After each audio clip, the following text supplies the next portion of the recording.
بسم اللہ الرحمن الرحیم نحمدہ و نصلی علی رسولہ الکریم اما بعد فاعوذ باللہ من الشیطان الرجیم بسم اللہ الرحمن الرحیم قل اعوذ برب الفلق سورہ فلق ہے اس کا نام اور یہ دو صورتیں ہیں، سورہ ناس اور سورہ فلق۔ یہ دونوں صورتیں جنات کو بھگانے کے لیے استعمال کی جاتی ہیں۔ اس کا جو عمل ہے اس کو رقیہ کہتے ہیں۔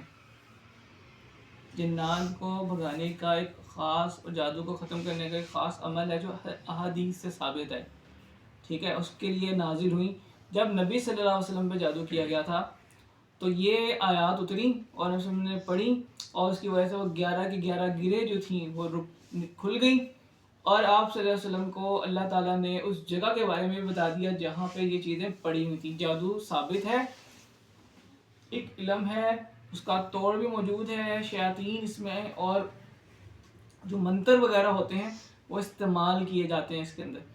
اب میں کہ تھوڑی سی اب دیکھیں قرآن جو ہے نا مطلب کے ساتھ ہے، ایسا نہیں کہ صرف یہ ایک ایسا منتر ہے جو پڑھ لیا تو کام ہو جائے گا، نہیں، اس کے اندر جو باتیں بتائی گئی ہیں وہ بھی سمجھنے والی ہیں۔ اب یہ 11 آیات ہیں کل اور یہ میں نے کو شان نزول اس کا بتا دیا یہ کب اتری تھی۔ اب قل اعوذ برب الفلق کہہ دیجئے کہ میرا رب کہتے ہیں بنانے والے کو، یہ یاد رکھنا، رب، الہ اور مالک، یہ تین الگ الگ کوالٹیز ہیں جو ہمارے اللہ کے اندر تینوں موجود ہیں۔ رب ہوتا ہے بنانے والا۔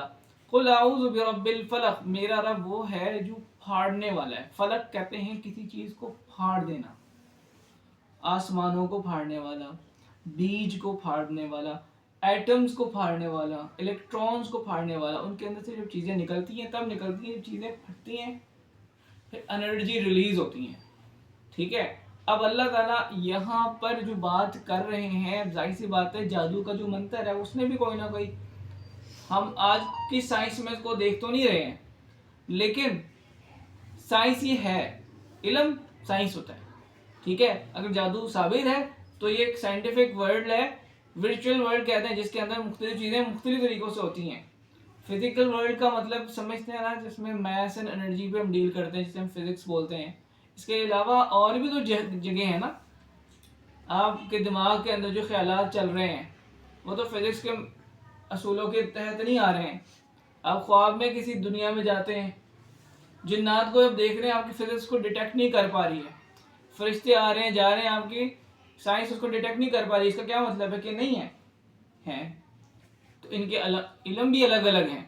تو علم جو آپ پڑھ رہے ہیں نا صرف یہ نہیں ہے، علم کے بہت سارے چیپٹرز ہیں، بہت سارے دروازے ہیں، آپ صرف علم کے ایک حصے کو پڑھ پا رہے ہیں، جیسے ہم الیکٹرانکس کو دیکھ رہے ہیں، فزکس کو دیکھ رہے ہیں۔ اس کے علاوہ ایسی چیزیں جو ہمارے ہاتھ میں نہیں، ہماری نظر میں نہیں، ہمارے دکھائی نہیں دے رہی، سنائی نہیں دے رہی، ان چیزوں کے بارے میں قرآن جو ہے نا دروازے کھولتا ہے۔ تو میں بتا رہا ہوں نا، قرآن کو جب پڑھیں گے تو علم کے وہ دروازے ملیں گے جو ساتھ والے کو ملیں گے، ساتھ والے کو پتہ ہی نہیں علم یہ بھی ہے، ٹھیک ہے۔ فلک کا مطلب و ترجمہ جب میں نے کسی نے سے سنا اور میں نے اس کا تلاش کی تو پھر مجھے یہ ملا کہ فلک تو کوئی اور چیز ہے۔ فلک سے مراد آسمان کو بھی فلک بولتے ہیں، ٹھیک ہے نا، وہ کاف کے ساتھ ہوتا ہے، یہ قاف کے ساتھ ہے، فلق، ٹھیک ہے، پھاڑنے والا، ٹھیک ہے جی۔ اب اگلی بات، من شر ما خلق، جس نے شر کو پیدا کیا۔ اب یہ کالا جادو ہو گیا، شیاطین ہو گئے، طرح طرح کی چیزیں ہو گئی، اللہ جانے کیا کچھ ہے زمینوں اور آسمانوں اور ستاروں میں، کیا کیا مخلوقات، کیا کیا شر والی چیزیں، ان سب کا خالق بھی کون ہے؟ اللہ کی ذات ہے۔ اللہ تعالیٰ نے ہی ان کو پیدا کیا۔ اب اللہ تعالیٰ اپنی حمد و ثنا کے ساتھ بتا رہے ہیں کہ ان کے اوپر بھی، اس کے اوپر بھی، اس کے اوپر بھی میرا ہی قبضہ ہے۔ ان کو یہ چیزیں یاد بھی دلا رہے ہیں نا کہ بھائی جس نے بھی اس چیز پہ کام کیا ہے وہ انڈر تو میری ہی آئے گی، ٹھیک ہے۔ وَمِن شَرِّ غَاسِقٍ إِذَا وَقَبَ، اور شر ہے اندھیرے کا جب چھا جائے وہ۔ اندھیرا جو ہوتا ہے رات کا، اٹ سیلف ایک ڈراؤنی چیز ہے۔ اندھیرا جو ہوتا ہے رات کا، جو اندھیرا چھا جاتا ہے اس میں جو آپ کو ڈر محسوس ہوتا ہے کہ نہیں ہوتا؟ دن کے مقابلے میں اندھیرے میں ڈر محسوس ہوتا ہے؟ اندھیرے میں ڈر کی کیفیت زیادہ ہوتی ہے، شدید ہوتی ہے، الگ سی محسوس ہوتی ہے، کیونکہ اس کے اندر بہت ساری چیزیں ہیں، شیاطین ہیں، اس کے اندر شر ہے۔ اب شر میں شیطان کی اتنی قسمیں ہیں اور مخلوقات کی اتنی قسمیں ہیں جو آپ کے رگ و روح پہ چڑھ جاتی ہیں، آپ کو ڈپریشن میں لے کے جاتی ہے. رات کے ٹائم آپ ڈپریس ہوتے ہیں، زیادہ ٹینشن میں زیادہ ہوتے ہیں، پریشانی میں زیادہ ہوتے ہیں. آپ یاد کر کے دیکھیں آپ کی زندگی میں جو رات کا ٹائم ہے نا وہ زیادہ آپ کا ڈپریشن میں گزرتا ہے، کیونکہ وہ رات انسان کی سائیکالوجی کے اوپر بڑا امپیکٹ کرتی ہے. ہر بندہ جس کو لاس ہو رات کو رو رہا ہوتا ہے، جو اپنے محبوب سے سٹپٹا گیا ہوا ہو وہ بھی رات کو رو رہا ہوتا ہے. رات اس کے حواس پر بہت زیادہ امپیکٹ کرتی ہے. چوری، ڈاکے، زنا، یہ ساری چیزیں رات میں ہوتی ہیں. تو اللہ تعالیٰ نے کہا کہ میں پناہ مانگتا ہوں. کس کو کہا جائے؟ نبی صلی اللہ علیہ وسلم کو. اور ہم سب کس کی پناہ مانگ رہے ہیں؟ کس سے بچنے کی توقع لگاتے ہیں؟ اللہ سے. اور کس چیز سے؟ وہ جو رات کا اندھیرا جب وہ چھانا شروع ہو جائے، وہ آپ کو ڈپریس کرتا ہے، آپ کو ڈراتا ہے، یہاں تک کہ آپ اتنا ڈر جاتے ہو کہ آپ اپنے دروازے کھولتے ہو، اپنے دماغ کے دروازے کھولتے ہو، اپنے جسم کے دروازے کھولتے ہو جہاں سے جنات اندر آتے ہیں. جنات جب گھستے ہیں نا وہ ڈپریس بندے کے اندر گھستے ہیں تو پہلے سے پریشانی کے حدود کراس کر رہے ہیں، اور وہ اتنا پریشان ہو گیا ہے کہ اس سے اپنی پروٹیکشن نہیں ہو رہی. یہ دماغ کے جسم کے ایسے دروازے ہوتے ہیں جیسے یہ دروازے ہیں فزیکل ورلڈ کے، اس پہ ہم نے تالے لگائے ہوئے ہیں، کوئی بندہ آ نہیں سکتا، حفاظت ہے. لیکن جب آپ ڈپریس ہوتے ہو تو یہ دروازے خود بخود کھل رہے ہیں، کیونکہ یہیں سے خیالات شیاطین ڈھال رہے ہیں آپ کے اندر، آپ کو اور ڈپریس کر رہے ہیں. پھر اتنے کھل جاتے ہیں کہ وہ اندر خود آ جاتے ہیں، اور اندر آنے کے بعد آپ کے جسم میں ان کا قبضہ ہو جاتا ہے. ٹھیک ہے جی. وَمِن شَرِّ النَّفَّاثَاتِ فِي الْعُقَدِ، اور شر سے گروہ میں پھونک مارنے والیوں کے، گرہ لگا کے ان پہ پھونکا جاتا تھا جادو کا منتر. اس کے لیے بندے کے ناخن چاہیے ہوتے ہیں، یا بال چاہیے ہوتے ہیں، یا جسم کا کوئی حصہ چاہیے ہوتا ہے، یا ماں کی قبر کی مٹی چاہیے ہوتی ہے. ماں سے بھی بچے پہ جادو ہو جاتا ہے. اسلام نے قبروں کو ملیا میٹ کرنے کا تصور کیوں دیا ہے، اور اس پہ کچھ نہ لکھنے کا کیوں کہا ہے؟ بچے کی ماں کا جب بھی آپ کوئی عامل کے پاس جائیں گے نا وہ آپ سے آپ کی ماں کا نام پوچھے گا، تو اس کے بغیر عمل ہوتا ہی نہیں ہے. کیونکہ باپ زیادہ ہو سکتے ہیں، ماں ایک ہی ہوتی ہے. ماں ایک ہی ہوتی ہے اور ماں سے اس کی اصل ہے. ٹھیک ہے، اس کا ڈی این اے اس کو میچ کرے گا. قبر کی مٹی میں ماں کا ڈی این اے میچ کر رہا ہوگا، وہ اس پہ عمل کیا جاتا ہے. جیسے کہ آپ لوکیشن نہیں بھیجتے، کسی رائڈر کو آپ نے لوکیشن بھیجی کہ بھائی میرے گھر کی یہ لوکیشن ہے، یہاں پہ آ کے مجھے پیزا ڈیلیور کر جاؤ. اب جب آپ نے شیاطین سے کسی بندے کے اوپر جادو کروا رہے ہیں تو اس کو کیسے پتہ چلے گا کہ فلانا بندہ ہے، اس پہ کرانا ہے، اس پہ کرانا ہے، اس پہ کرانا ہے، اور کہاں پہ رہتا ہے؟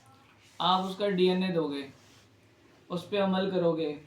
وہ جو ڈی این اے ہے وہ لوکیشن کے طور پہ کام کرے گا. وہ دنیا کے کس حصے میں بندہ موجود ہے وہ ادھر پہنچ جائے گا. کیونکہ جنات آپ کو اس طرح سے دیکھ رہے ہیں جیسے ہم دیکھ رہے ہیں نا، ویسے نہیں دیکھ رہے. ان کے لیے دیواروں کے پردے نہیں ہیں، آپ ان کو نظر آ رہے ہیں. وہ آپ کے سامنے آپ سب کو دیکھ رہے ہیں. لیکن کس کے پاس جانا ہے؟ وہ لوکیشن پتہ چلے گی تو اس کے پاس جائے گا جس پہ یہ جادو کیا جا رہا ہے، جس پہ گرہ لگائی جا رہی ہیں اور ان کے اوپر جادو کر کے پھونکا جا رہا ہے. یہ اس کے پاس جائے گا جسٹ لائک لوکیشن کے طور پہ. اور جو تعویذ ہوتا ہے یا مختلف چیزیں ہوتی ہیں اس پہ جادو کے حروف لکھے جاتے ہیں. وہ حروف جو ہیں وہ جنات کو آپ کی طرف متوجہ کرتے ہیں. وہ دیکھ لیتے ہیں اچھا اس جگہ پہ جانا ہے، اس کی ماں کا نام یہ ہے، اس کی جینز، اس کی. آپ مجھے بتائیں نا، بال آپ کے لیے جا رہے ہیں، اس کے اندر ڈی این اے آپ کا. آج کی دنیا، سائنس دنیا تو سمجھ رہی ہے اس بات کو. میں آپ کا نام بتاؤں گا، آپ کے نام کے ہزاروں لوگ ہو سکتے ہیں. آپ کی لوکیشن بتاؤں گا تو لوکیشن جنات کے لیے تو ایسی تو نہیں ہے نا کہ آپ جیسے کسی بندے کو بتاتے ہیں فلانا گلی فلانا محلے میں پہنچ جانا. وہ تو ایسے نہیں پہنچ سکتے. ان کو تو آپ نے ان کے انداز میں بتانا جو انہیں چاہیے. تو یہ ان کی چیزیں ہیں. اسی وجہ سے قبر جو ہوتا ہے پختہ نہیں ہونی چاہیے. دوسرا، اس کے اوپر نام وغیرہ نہیں لکھانا چاہیے، ڈیٹ آف برتھ نہیں پتہ ہونی چاہیے آپ کی. یہ جو ہندو جوتشی ہیں، پنڈت ہیں، کنڈلیاں نکالتے ہیں، کس پہ کام کرتے ہیں بھلا؟ ڈیٹ آف برتھ کے اوپر, سورج کے چکروں کے اوپر علم ہے. یہ اس سے آپ کی بڑی ساری آئیڈینٹی ریویل ہو جاتی ہے, پتہ چل رہا ہوتا ہے بندہ کیسے ہے, کس جگہ کا ہے, کیا سوچ رکھتا ہے, کن چیزوں سے ڈرے گا, کن چیزوں کو اپنائے گا. یہ چیزیں انہیں پتہ لگ رہی ہوتی ہیں. ٹھیک ہے نا. ہمیں منع کیا گیا کہ ان کے اوپر نہیں بلیو کرنا, ان کے اوپر نہیں جانا, کیونکہ یہ فائنل نہیں ہے. 90% رزلٹ دے سکتی ہیں آپ کو, 99% بھی دے سکتی ہیں, لیکن کبھی بالکل زیرو ہو سکتی ہیں. آپ اس پہ کھڑے ہو جائیں اور اسی پہ سارا سہارا لے کے چلنے لگ پڑیں, جیسے انڈیا کے لوگ لیتے ہیں پنڈتوں کے اوپر, جوتشیوں کے اوپر, مختلف چیزوں کے اوپر, تو وہ پھر بہت زیادہ پیرالائز ہو جاتے ہیں. شادی ہر ایک ڈیل سے پہلے کنڈلی میچ کروا رہے ہوتے, چیزیں کر رہے ہوتے ہیں. رفتار میں سلو نہیں ہو جائے گا؟ ہر چیز میں ان کو فوراً پوچھنا پڑے گا کہ یہ قدم میں لوں یا نہ لوں. ٹھیک ہے. تو یہ علم تو ہے لیکن یہ فائنل نہیں ہے. اللہ تعالیٰ نے کہا یہ فائنل نہیں ہے, اس کے یکسر الٹ بھی آ سکتا ہے. تو اب ان سب چیزوں کو سمجھنے کی کوشش کریں. اللہ تعالیٰ نے ان جادو کرنے والے